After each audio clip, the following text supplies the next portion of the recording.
हारीज शहर के धुनिया इलाके में पिछले काफ़ी समय से भूमिगत नालियों के ओवरफ्लो होने की समस्या और मानसून के मौसम में लंबे समय तक बारिश का पानी भरने की समस्या, गंदगी और कीचड़ का साम्राज्य उत्पन्न हो गई है, जिसके कारण स्थानीय लोगों को लगातार परेशानियों का सामना करना पड़ रहा है। लोगों ने कहा कि जिम्मेदार अधिकारी आंखें मुंडे हुए हैं। धुनिया इलाके के लोगों ने आगे कहा कि जब भूमिगत सीवेज और बारिश का पानी लंबे समय तक भरा रहता है तो गंदगी का साम्राज्य बन जाता है। पढ़ाई के लिए जाने वाले और पैदल चलने वाले लोगों को काफ़ी परेशानी का सामना करना पड़ रहा है। साथ ही हाल ही में चांदीपुरा वायरस के कारण क्षेत्र में महामारी फैलने की आशंका है, जिसके कारण दुनिया क्षेत्र के स्थानीय लोग मामलतदार कार्यालय पहुंचे, रैली निकाली और मामलतदार को शिकायत पत्र दिया। उन्होंने प्रदूषण की समस्या को जल्द समाधान नहीं होने पर आगामी नगर निगम चुनावों का बहिष्कार करने की भी धमकी दी।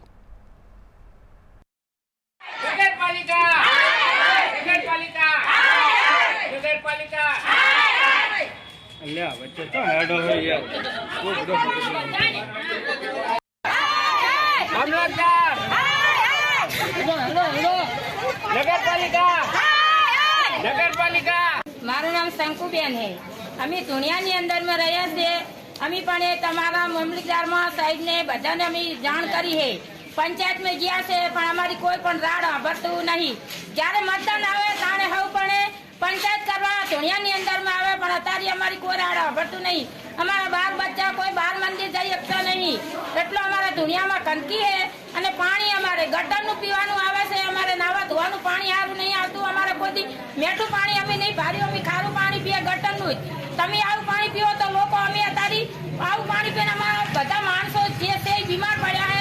અમે કેટલા દવાખાના ભર્યા, કોઈ અમારી રાડ અત્યારે સાંભળતું નહીં। અમે પંચાયતમાં ગયા છે, અમે બધે જઈને આવ્યા પણ કોઈ અમારી રાડ સાંભળતું નહીં। જ્યારે ચૂંટણી આવશે ત્યારે હવા આવશે પણ અમે કોઈ ચૂંટણી વાળાને અમારા ધુણિયાની અંદરમાં તીરવા દેશા નહીં। હું ધુણિયા વિસ્તારમાંથી આવું છું। મારું નામ વિનોદ ઠાકોર છે અને અમે કેટલા સમયથી ગટરની રજૂઆત કરી અને પીવાના પાણીમાં ગટરનું પાણી આવે કેટલી વખત વારંવાર રજૂઆત કરી, અમે સ્વાગત અરજીઓ કરી પણ કોઈ નિર્ણય લેવાતો નથી।